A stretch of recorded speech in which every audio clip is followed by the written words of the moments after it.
Número 8. El trapeador. ¿No tocas la droga? ¿Nunca la has tocado? Tienes 32 años, una constructora con empleados reales, 2 camionetas a tu nombre y una cuenta bancaria que un contador legítimo revisa cada mes. La gente en tu colonia cree que eres un empresario que se hizo solo. Tienen razón en todo excepto en una cosa. La constructora mueve cemento y también mueve cocaína. Y el cemento es lo de menos. A este nivel, el negocio dejó de parecerse a lo que ves en las películas. No hay esquinas, no hay tratos cara a cara, no hay pistola en la cintura. Hay llamadas en clave, intermediarios que no saben tu nombre completo y una cadena de distribución tan bien compartimentada que si arrestan a cualquiera de tus distribuidores, lo único que pueden dar es un apodo y un número de teléfono desechable que ya no existe. Eso lo aprendiste a los 26 años, cuando viste cómo cayó el que estaba antes que tú. Mueves entre 5 y 20 kilogramos de cocaína por semana, dependiendo del mes. A precio mayorista, en una ciudad mediana de México, cada kilo te cuesta entre $8,000 y $12,000, y lo vendes entre $15,000 y $20,000. El margen parece modesto hasta que multiplicas por el volumen. En un mes bueno, la diferencia entre lo que entra y lo que pagas hacia arriba puede ser de $200,000 o más. El problema no es ganar el dinero. El problema es que ese dinero no puede existir oficialmente, así que construyes una arquitectura paralela de facturas, contratos y negocios de efectivo, que convierten lo ilegal en algo que el SAT puede leer sin levantar sospechas. El mayor riesgo en este nivel no viene de la policía, viene de tu propia cadena. Los distribuidores que manejas por debajo de ti saben más de lo que deberían porque los necesitas funcionales. Y un distribuidor capturado al que le ofrecen reducción de condena es el activo más peligroso que existe. Cada nivel debajo de ti es una posible grieta. Por eso rotas contactos, cambias rutas de entrega y nunca usas el mismo método 2 semanas seguidas. La paranoia no es un defecto en este nivel. Es el requisito mínimo para sobrevivir. No conoces a nadie. Nadie te conoce a ti. Eso es exactamente lo que te mantiene vivo, por ahora. Número 7. El distribuidor. Eres el puente. Esa palabra suena importante hasta que entiendes lo que significa en la práctica. Estás parado entre dos mundos, y ninguno de los dos te va a proteger si algo sale mal. El que está arriba de ti espera resultados y silencio.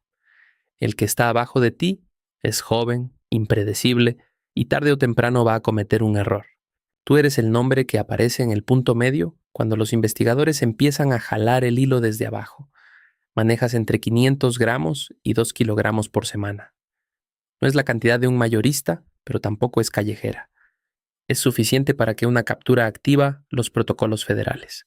En Estados Unidos, la Fiscalía puede construir un caso de distribución con esas cantidades que resulta en entre 10 y 40 años bajo el título 21 del Código Federal, sección 841. En México, la Ley General de Salud establece umbrales similares para lo que se considera posesión con fines de comercio. Conoces esos números de memoria porque son los números que definen cuánto tiempo podrías desaparecer de la vida de tus hijos. Tienes entre 5 y 15 vendedores que te reportan. No los llamas vendedores, les dices los muchachos, los puntos, la gente. Cada uno opera en su zona y te manda el dinero a través de métodos que cambian según el mes. A veces es transferencia fraccionada a través de familiares. A veces es efectivo en un sobre dentro de una bolsa de mandado que alguien deja en un lugar acordado. Nunca en mano directa si puedes evitarlo. Mantienes la distancia porque la distancia es lo único que separa tu nombre de un expediente. Guardas el producto en departamentos rentados a nombre de terceros, personas que reciben un pago mensual por prestar su identidad y que técnicamente también están cometiendo un delito aunque no entiendan exactamente cuál. Cambias de bodega cada 2 o 3 meses. Nunca acumulas más de lo que puedes mover en 10 días, porque el inventario estático es inventario incautado esperando a que alguien hable. ¿Cuánto tiempo más puede durar esto antes de que uno de los 15 cometa el error que te baja a ti? Número 6. El cocinero. Entraste a este cuarto por primera vez hace 4 años y desde entonces no has podido salir del todo. No porque te tengan encerrado, sino porque lo que sabes hacer ya no tiene precio afuera y dentro vale demasiado como para que te dejen ir. Produces metanfetamina de alta pureza en laboratorios clandestinos que cambian de ubicación cada 3 a 6 meses antes de que alguien los detecte. Eres el activo técnico más valioso de la operación y también el más prescindible cuando las cosas se complican. Los laboratorios de metanfetamina en México producen entre 50 y 200 kilogramos por ciclo de producción. Los precursores principales, pseudoefedrina y efedrina, provienen principalmente de China e India, según los reportes de la DEA de 2022 y 2023, y entran al país a través de puertos con documentación falsificada que describe los químicos como ingredientes industriales o farmacéuticos. La síntesis requiere conocimiento real de química orgánica y una precisión que no se improvisa. Por eso tú vales lo que vales. El problema es que el proceso tiene costos que no aparecen en ningún balance. La exposición prolongada a los vapores de los precursores sin protección adecuada causa daño neurológico progresivo, deterioro renal y daño pulmonar documentado en la literatura toxicológica del NIH. Trabajas con mascarilla cuando puedes y sin ella cuando te apuran, que es frecuentemente. Tus manos tienen quemaduras leves que no recuerdas haberte hecho. Tu memoria a corto plazo no es lo que era hace 3 años y has aprendido a no pensar demasiado en eso. Te pagan entre $5,000 y $20,000 por producción, dependiendo del volumen y la pureza del lote. Es dinero real.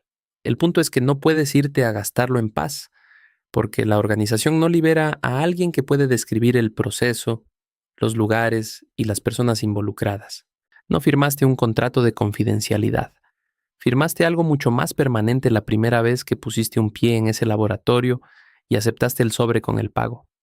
Eres el activo más valioso de la operación. También eres el más fácil de eliminar cuando ya no te necesitan. Número 5. El vendedor fijo. Tienes una esquina. Llevas 18 meses parado en el mismo punto, en la misma colonia, con las mismas caras pasando frente a ti cada día. Conoces el ritmo del lugar mejor que cualquier vecino. Sabes a qué hora salen los perros, a qué hora pasa la patrulla, qué carro da la vuelta 2 veces antes de detenerse y cuál lleva placas de otra ciudad. Ese conocimiento es tu única ventaja real en un trabajo donde todas las demás condiciones están en tu contra. Un estudio publicado en el Quarterly Journal of Economics en el año 2000 por los economistas Steven Levitt y Sudhir Venkatesh analizó durante 4 años las finanzas reales de una organización de venta callejera en Chicago. Los resultados son los más citados en criminología económica y también los más incómodos. Un vendedor de base en una esquina activa gana en promedio entre $6 y $11 por hora, menos que el salario mínimo en la mayoría de los estados de Estados Unidos. El mismo estudio documentó que el 25% de los miembros activos en ese nivel murió o fue encarcelado en el periodo de 4 años analizado. Puedes procesar entre 20 y 80 transacciones en un día bueno. Manejas entre 50 y 200 gramos de producto diariamente, fraccionado en dosis individuales que guardas repartidas en distintos puntos del área para no cargarlo todo encima. Esa fragmentación te protege un poco si te paran. Solo un poco, porque incluso una cantidad pequeña es suficiente para un cargo de distribución si el fiscal decide construir el caso.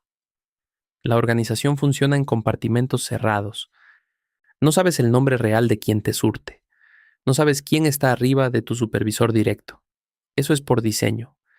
Cada nivel sabe únicamente lo que necesita para operar, y lo que necesitas tú es el nombre de una sola persona.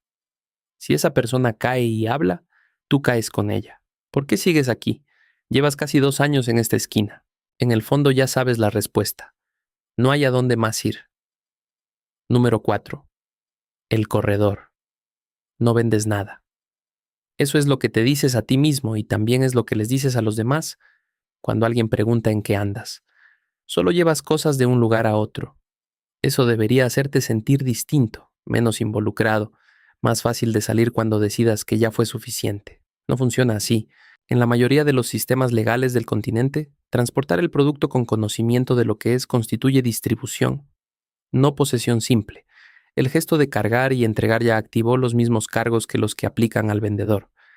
En Estados Unidos, 5 gramos de metanfetamina pura activan una sentencia mínima obligatoria de 5 años en el sistema federal bajo el título 21, sección 841, B, 1, B del Código de los Estados Unidos. No es discrecional. No importa si es tu primera vez. No importa si nunca vendiste nada personalmente. Tú llevabas el paquete. Eso es suficiente para que un fiscal federal construya el caso. En México, los umbrales de la Ley General de Salud funcionan con una lógica similar. Por encima de cierta cantidad, el Ministerio Público presume intención de comercio. Haces entre 10 y 25 entregas en un día activo. Cada una es un trayecto entre un punto de origen y un punto de destino que memorizas, pero no escribes en ningún lugar. El pago está entre $50 y $200 por jornada, aunque una proporción significativa de los corredores documentados en estudios del NIDA trabajan parcialmente o totalmente en especie, porque también son usuarios del producto que transportan. Eso crea una deuda estructural con la organización que hace prácticamente imposible la salida voluntaria. La organización no siente tu ausencia si te arrestas. Hace una llamada y al día siguiente hay alguien más en tu lugar haciendo el mismo recorrido. No eres indispensable, eres intercambiable. Y la persona que tomará tu lugar, después de que caigas, probablemente tiene 16 años y cree exactamente lo mismo que creías tú cuando empezaste. Llevas un paquete de un punto A a un punto B. Eso es todo lo que haces.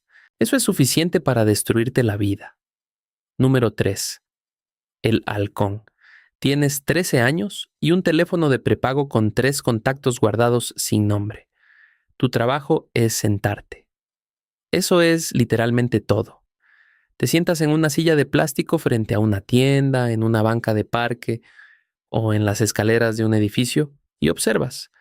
Si ves una patrulla, mandas un mensaje con un emoji específico. Si ves una camioneta desconocida que da vueltas, mandas otro. Si no ves nada, no mandas nada. Por eso te pagan entre 500 y 1,500 pesos a la semana en efectivo. Sin preguntas, sin papeles. Los vigías callejeros, llamados halcones en México y shorties en ciudades como Chicago, son reclutados casi universalmente entre los 12 y los 17 años. La selección etaria no es casual. En México, la Ley Nacional del Sistema Integral de Justicia Penal para Adolescentes, promulgada en 2016, establece que ningún menor de 14 años puede ser procesado penalmente bajo el sistema ordinario. Las organizaciones criminales conocen ese umbral con precisión y lo explotan de manera sistemática. El National Gang Center de los Estados Unidos ha documentado el mismo patrón en pandillas de Chicago, donde los adolescentes más jóvenes son colocados deliberadamente en los roles de mayor exposición visual, porque su captura genera el menor costo legal para la organización. Tu sistema de alertas es más sofisticado de lo que parece. Emojis, palabras en clave dentro de mensajes aparentemente normales, llamadas perdidas con número de timbres codificado. La FGER ha documentado estos sistemas en múltiples operativos y el periodismo de investigación de medios como Animal Político y Nexos ha reconstruido su funcionamiento en reportajes basados en testimonios directos. La simplicidad del código es su fortaleza. No hay nada incriminatorio en mandar el emoji de un carro. Lo que la organización te ofrece no es principalmente dinero. Son 500 pesos, que en el contexto de una familia en situación de pobreza extrema representan algo concreto, pero también es pertenencia, visibilidad, la sensación de importar en un entorno donde la escuela, el Estado y la familia fallaron antes de que llegaras a la adolescencia.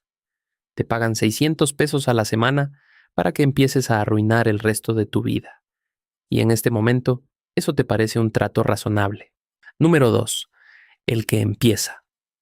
Todavía no trabajas para ellos, técnicamente. Apareces por la esquina porque los conoces del barrio, porque un primo te presentó, porque simplemente estabas ahí un día y nadie te corrió. Corres a la tienda cuando alguien necesita algo. Guardas un objeto sin preguntar qué es durante una tarde. Avisas si ves algo raro. No recibes pago porque no hay un acuerdo formal. No hay acuerdo formal porque eso haría real algo que todavía puedes llamar de otra manera. Ese espacio lingüístico entre lo que estás haciendo y lo que significa es el último territorio libre que te queda. Los estudios cualitativos del 1DC publicados en 2022 sobre integración al crimen organizado documentan de manera consistente un período de asociación periférica previo a la participación formal. No hay un momento de reclutamiento dramático. Hay una acumulación de pequeñas decisiones que en retrospectiva forman una cadena, pero que en el momento se sienten cada una como algo menor, reversible, sin consecuencias permanentes. La criminología llama a este proceso drift, concepto desarrollado por David Matza en 1964 y validado en décadas de investigación posterior. La entrada al crimen no suele ser una decisión consciente, sino una serie de derivas que gradualmente clausuran las salidas. El National Gang Center de los Estados Unidos identifica 3 factores consistentes en el perfil de reclutamiento: vulnerabilidad económica del núcleo familiar, ausencia de figura paterna presente y funcional, y necesidad de pertenencia no satisfecha por instituciones formales como la escuela. No es una fórmula infalible, pero es un patrón que se repite con una regularidad que los reclutadores conocen antes que los propios candidatos. En México, la edad promedio de primer contacto documentada por encuestas del INEGI sobre menores en conflicto con la ley se sitúa alrededor de los 13 años. Entre el primer contacto y la primera tarea asignada pasan en promedio entre 2 y 8 semanas, según los mismos estudios. En ese periodo, la persona todavía puede irse, puede dejar de aparecer por la esquina, cambiar de ruta, decir que está ocupado. Nadie le va a hacer nada todavía porque todavía no sabe suficiente para hacer una amenaza. Todavía puedes irte. Pero en estas semanas, ese corredor se cierra. Número 1. El consumidor. Todo comienza aquí, no con el dealer, no con el corredor, no con el cocinero ni con el mayorista invisible que nunca toca el producto. Comienza con alguien que quiere comprarlo. Esa persona tiene 16 años en promedio la primera vez, según los datos de la CICAD y la OEA publicados en su informe regional de 2023 sobre consumo de drogas en América Latina. A veces tiene 12, a veces tiene 40. La edad cambia, la mecánica no. El informe mundial sobre las drogas de la UNODC, publicado en 2023, documentó que aproximadamente 296 millones de personas en el mundo consumieron alguna sustancia ilícita en 2021. Eso representa un incremento del 23% en relación con la década anterior. El mercado que sostiene ese consumo genera entre 426,000 y 652,000 millones de dólares anuales, según estimaciones econométricas de la misma agencia. Para poner esa cifra en perspectiva, es más que el Producto Interno Bruto de la mayoría de los países del mundo. Todo ese dinero fluye desde el bolsillo del consumidor final hacia arriba, a través de entre 6 y 12 eslabones intermedios, cada uno multiplicando el precio, cada uno alimentando el siguiente nivel de la jerarquía que acabas de recorrer. La cadena completa que describimos en este video, el vigía de 13 años en la silla de plástico, el corredor que solo lleva cosas, el vendedor que conoce cada cara de su esquina, el cocinero que pierde la memoria poco a poco en un laboratorio sin ventanas, el distribuidor que no duerme bien, el mayorista que convierte cocaína en facturas de construcción, existe porque la demanda es constante, masiva y global. No la sostienen criminales excepcionales. La sostiene una necesidad ordinaria que se repite 296 millones de veces. El estudio de Levitt y Venkatesh demostró que los vendedores de base ganan menos que el salario mínimo y tienen una probabilidad de un 25% de morir o ir a prisión en 4 años. Aún así, hay lista de espera para esos puestos. Eso no habla de irracionalidad. Habla de lo que ocurre cuando una economía formal no tiene nada para ofrecer. Y una economía informal ofrece aunque sea la ilusión de algo. Hay alguien en una esquina ahora mismo, tiene 16 años, acaba de hacer su primera compra, no sabe que en este momento se convirtió en el fundamento sobre el que descansa todo lo demás. La demanda precede a la oferta. El consumidor construye al dealer. Y mientras eso no cambie, el nivel 1 de esta jerarquía siempre tendrá a alguien nuevo ocupando su lugar.